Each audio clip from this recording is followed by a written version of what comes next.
And unusual funeral news. Submitted by Bart is so awesome. Thank you very much.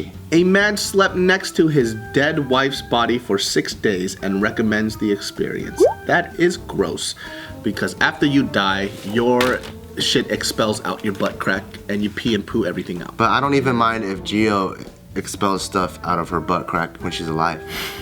Right next to you in bed? But there's also gonna be like the rotting smell as well, in addition to the poop and the pee. I don't know if it smells after 6 days. I actually like this idea. I don't even know what he likes about it, but from what I take from it is, so imagine you have your loved one, right? Your significant other, that you love them for their bad breath, eye boogers, their shit smell. Like, you've been through all that with them. You spend like 40, 50 years, 60 years with them, and then now they're passed away. Instead of removing yourself and all you have are these like memories, and then you start mourning kind of like alone, you get to gradually see them kind of like disintegrate and fall apart.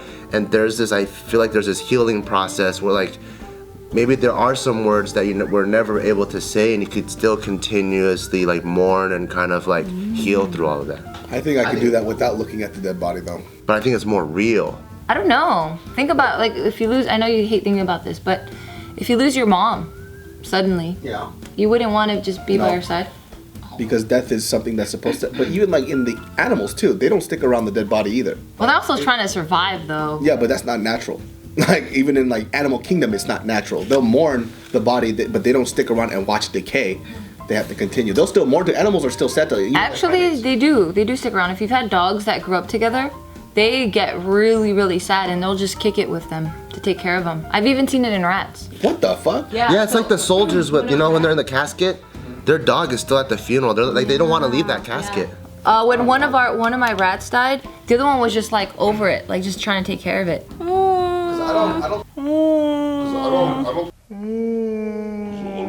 Because I don't think looking at a dead body helps me mourn the loss. You know what I mean? I think it's even more visceral than looking at memories. Because you're just watching it decay in front of you, and that's morbid as fuck for me. You know what I mean? That's why even with like, I don't like open caskets either. You know, that's like not my thing. But other people seem to enjoy it. Yeah, it's not my thing either. Yeah, just because it's not the same person. It's like the life is gone. So like when the person dies, that person is not that person. I agree with you 100% because I did have someone really close to me pass away, and it was open casket, and it was very painful. But then at that point, I was like, well, they're gone. Like this. It doesn't even feel like that. Yeah, like it's not them anymore. But then I try to imagine myself in the position of like growing old with Bart, right? Like we already have like a 10-year of knowing, or 11-year of like knowing one another, and now like raising a kid together, having a life together. If we pass when we're like in our late 60s or something, that's like 30 plus years, right, that we've been together. I can see why people, it's just like, damn, this is like your best friend, like this is your other half. You know, so I see that too, but I think you could feel that same way with your parents. Yeah, maybe. Because they've been around even longer than your significant other. They have, but they haven't been as invested. Well, at least for me, I feel like they're not as invested as like, they don't know me the same way that he knows me, you know? So it's completely different. Like, yeah, I love them, I respect them, but I don't know everything about them. They don't know everything about me. But then with him, it's like... It is different, because I think my mom knows me better than I know myself. Oh, yeah, probably. You know, same thing even my dad, because I have a really close relationship with them. So, like, if you know, my mom passed away, I'll be devastated probably for years on it. Even my grandma passing right now, if I think about it now, it makes me super... Who do you think would know your jack-off pattern? Your mom or... My mom. She knows your jack-off? My mom knows everything about me, dude. We talk 4 or 5 times a week. You tell her when you jerk off? No, not jerk off, but like we But that closeness, you know what I mean? Like that's probably something you'd probably share with... I don't think that no matter what, Mariel will ever get to know certain things about me that my mom knows that she does. My mom has seen me from birth till now. Oh, so there are specific things that she has seen about me and knows about me, like behavioral wise, that she could already predict what I'm gonna do, and that's how close that is. I'm not sure how it is with you guys and your parents, but that's how it is for me and my mom. Oh no, Gio knows me better than my mom knows me. Yeah, see, so it's a little different, you know what I mean? So like my mom, like even like if she sees me, she knows exactly what's wrong with me. You know, Mariel can't even do that. You know? Damn. And so I think like with the type of relationship I had with my mom, I mean, I'm pretty sure like the closest I've had with Mariel will be just as close, but it'll be in a different type of way. Right. So if I could draw from that, I could draw from the other thing, where I just feel like even if my mom passed, yeah, I'll probably have an open casket, but I wouldn't want them to be next to me as I'm watching them die. That's something I don't need. It's also probably a religious thing for me too. Like this is just a one stop thing for now and for the next life. So for me, I'm not attached to this body here that's right now. Because for me, if that was the case, I think I would live life very scared. You know? Yeah. So this story is about Wendy and Russell. Wendy had passed away after a long 10-year plus battle with cervical cancer.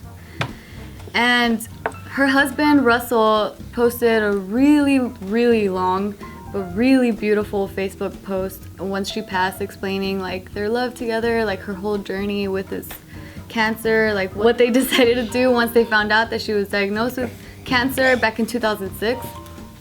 And like he just talked about how immediately Wendy wanted to go like the full natural route. Like she did not want any Western medicine. Like she changed her diet, she changed her lifestyle, like all of them. And he really believes that it prolonged her life a lot.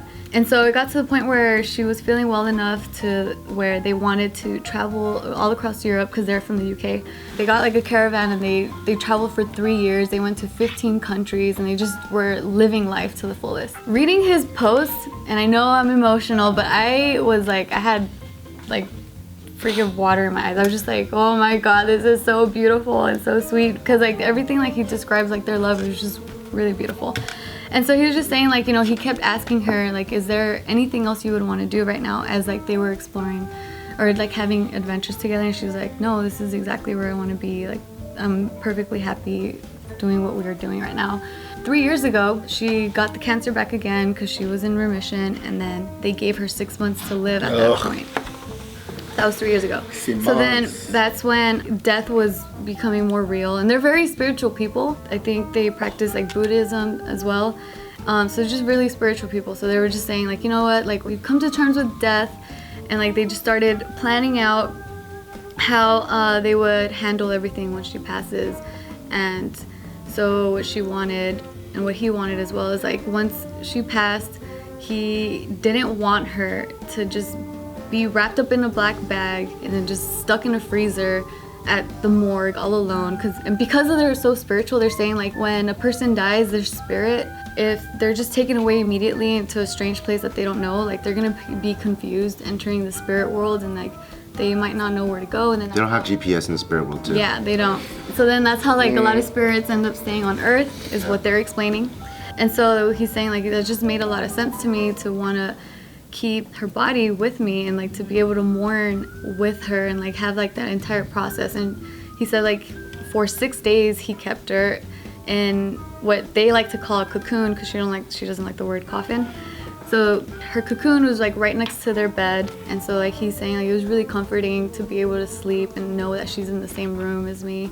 So it's more or less not a dead body, it's a spiritual experience for him then. It is, yeah. That's I think he's lying. I think what he's really doing is all the shit he's been wanting to say. Yeah. It's like, that's right, bitch. Toilet seat, I'ma leave that shit up. I'ma watch TV, drink my fucking beer in your fucking face. What you gonna do? What are you gonna do? That's so dark. No, that's what he's doing. I'm not staying. Please just, can you guys take care of my arrangements? I don't know. Tiffany, can you please? Okay. I was like, I might leave the coffin next there. It's like, hey, bro, do what you want. Starts clipping his toenails right in front of her face. Bitch, in the bed, and what? Ew. So it's not like he's like cuddling the dead body, right? Because that's like when you first said the article, that's what I was thinking, you know? I pictured the same thing too. Yeah. No, it wasn't like that. And I thought it was more like he wanted the physical body. It seems like a more spiritual thing. There's like a reason and a purpose behind it. Yeah. So now for me, it kind of like, oh, it makes sense then.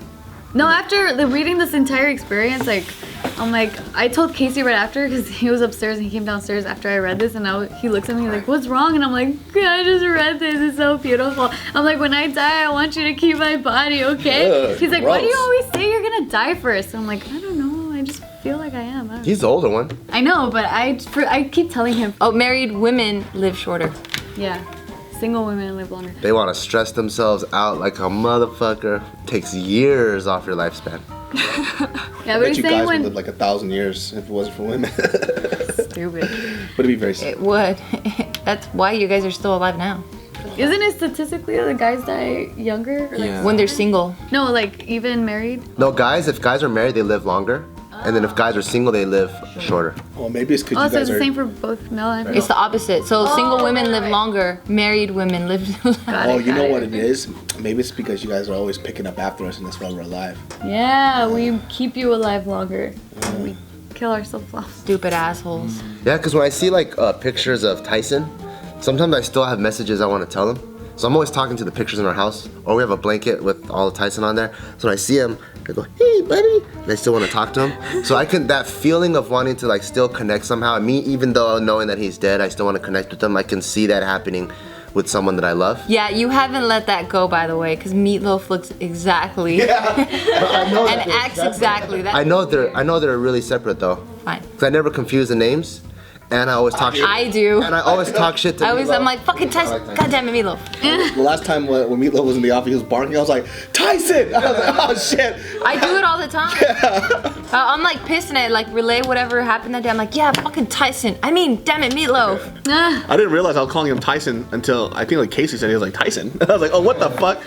Because he just reminds me exactly of that dog. Yep. So like after Tyson passed away, you got him cremated, right? Mm-hmm. Yeah. So like the other day I saw this video where like this guy's offering the service where he'll take your animal body and kind of like stuff it. That's what my dad wanted. Would you do that or? No, that's too much for me. I think like there's a mourning period, and then I think there's a time to move on. That's why for me, like if I had Tyson like dead next to me for a week, I think that'd be cool.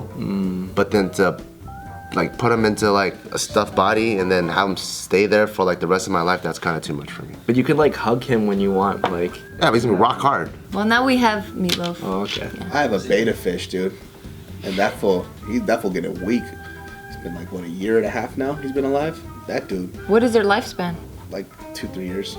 So it's almost time. I could tell his color's going out now. Oh. I'm getting hella sad. I don't even know why. I'm like looking at him, I'm like, dude, you're a fucking fish. You know what I mean? But you know what? It's because every morning I wake up, I get out of bed, I look at him, I go, good morning, Frankie, and I give him 2 pellets, and I go Frank in the Ocean, shower. right? Yeah, Frank Ocean. I call him Frankie. Now I look at him like, dude, you're gonna die, and I get a little sad. But I should know that their lifespan is super short anyway, so it's like, why am I investing my emotions in this little shit? Because you still raised it though, so I feel you have like a connection to it Duh. and everything. Yeah, and then finally after a while when they see you, they understand that you're gonna give them food, so they float right up to the top. So it's like his good morning. I'm like, hey Frankie, bam, Frankie, you're crazy. Frankie, what you doing? How often does he flare? Not often. He's old as fuck now. He used to, but he's old now, so it's like, oh, little bitch. Hey, what is going on, JK News fans? Hope you guys liked that episode. Remember to follow our personal social medias, and of course, if you want to watch more videos, my friends, you know where to go, you cocksuckers. Right up there.